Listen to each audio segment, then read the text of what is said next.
Olá e bem-vindos! Hoje vamos mergulhar naquilo que é, essencialmente, a estrutura de gestão do nosso universo local. Parece ficção científica, eu sei, mas segundo a nossa fonte, existe uma hierarquia celestial incrivelmente detalhada. Vamos tentar perceber quem são, o que fazem e qual o propósito destes administradores cósmicos. Pois é a grande pergunta, não é? Quem é que está ao leme de tudo isto? A resposta é surpreendente. Em vez de caos, o que encontramos é uma organização quase corporativa. Pensem numa vasta administração cósmica, com diferentes níveis, funções e responsabilidades muito claras. É um sistema bem mais estruturado do que poderíamos imaginar. Ora bem, para navegarmos neste tema tão complexo, temos aqui um pequeno mapa. Vamos começar com a árvore genealógica do universo. Depois vamos conhecer em detalhe 3 ordens de administradores e, no fim, vamos juntar as peças e tentar perceber a lógica por trás de tudo. Muito bem, vamos a isso. Antes de mais, para sabermos quem são estes seres, temos de perceber de onde vêm. E a sua origem divide-se em 2 grandes ramos, 2 grandes famílias cósmicas. De um lado, temos os filhos que vêm diretamente do paraíso, o centro de toda a criação. Mas o nosso foco hoje está no segundo grupo, os filhos que são criados dentro de um universo local. São eles os descendentes do Filho Criador e do espírito materno desse universo, que põem as mãos na massa e gerem o cotidiano do cosmos. E dentro desta família local, por assim dizer, há 4 ordens principais. Para esta nossa análise, vamos concentrar-nos nas 3 primeiras, porque são elas que formam a espinha dorsal da administração celestial: os Melquisedeques, os Vorondeques e os Lanonanteques. Vamos então começar pela primeira ordem, e talvez a mais multifacetada de todas. Se o universo precisasse de uma equipa de elite para resolver qualquer problema, uma espécie de consultores e forças especiais, tudo num só pacote, esses seriam os Melquisedeques. O papel deles é de facto fundamental. Eles são a ponte entre os planos mais elevados e as criaturas em evolução, como nós. Atuam como conselheiros, são os grandes educadores do universo e, quando as coisas correm mal, são eles que aparecem para gerir a crise. E não estamos a falar de um grupo pequeno de todo. Só no nosso universo local, chamado Nebadon, existem mais de 10 milhões destes seres. Isto está-nos uma pequena ideia da escala e da importância do trabalho que eles desempenham. O que é verdadeiramente incrível neles é a sua versatilidade. Eles são a base do sistema judicial e educativo, são os primeiros a responder a qualquer emergência e, curiosamente, foram a primeira ordem a quem foi dada autonomia total. Servem, por isso, de modelo de autogestão para todo o universo. Ok, vamos subir um degrau na hierarquia. Se os Melquisedeques são os especialistas versáteis no terreno, os Vorondatsques são os altos executivos, os governadores das grandes regiões em que o universo se divide. Exato. Cada universo local, como o nosso, está dividido em 100 constelações.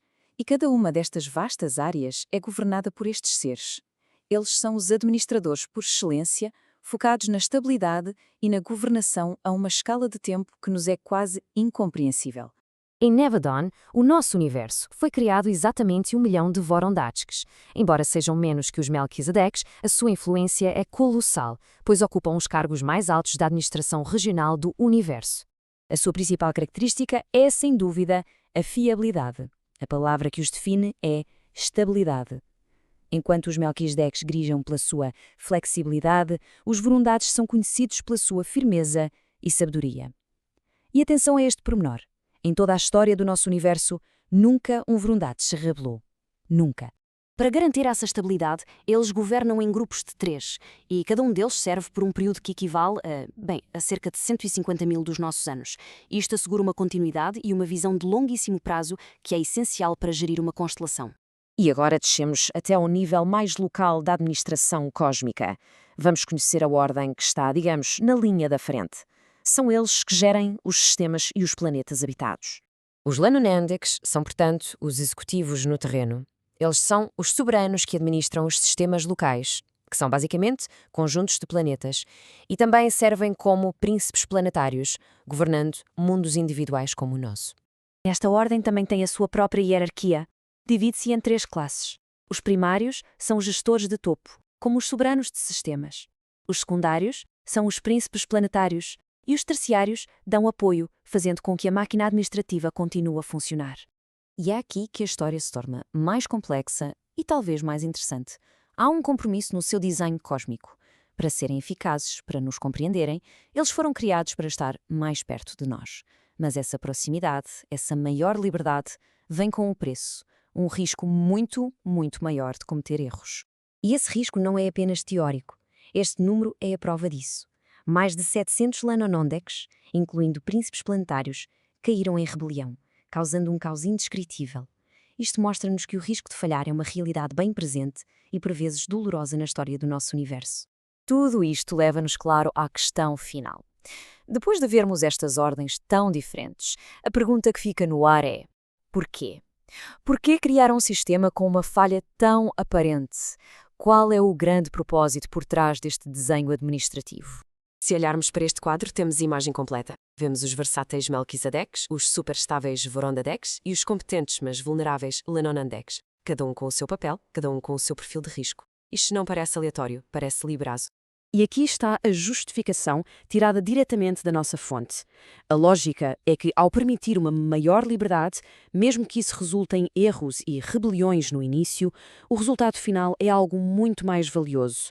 Uma lealdade que não é programada, mas sim conquistada pela experiência e pela escolha livre. Portanto, a ideia central é esta. O sistema não procura a perfeição robótica. Procura um serviço voluntário, uma lealdade que foi testada pelo fogo. A confusão e o sofrimento causados pelas rebeliões são vistos como o preço a pagar por um universo habitado por seres que possuem um verdadeiro livre-arbítrio. E terminamos com esta ideia para reflexão. E se, neste grande esquema das coisas, a possibilidade de falhar não for um defeito fábrico, mas sim uma característica essencial do sistema, a condição necessária para que a verdadeira lealdade, a sabedoria e o crescimento possam de facto existir? Uma ideia em que vale a pena pensar.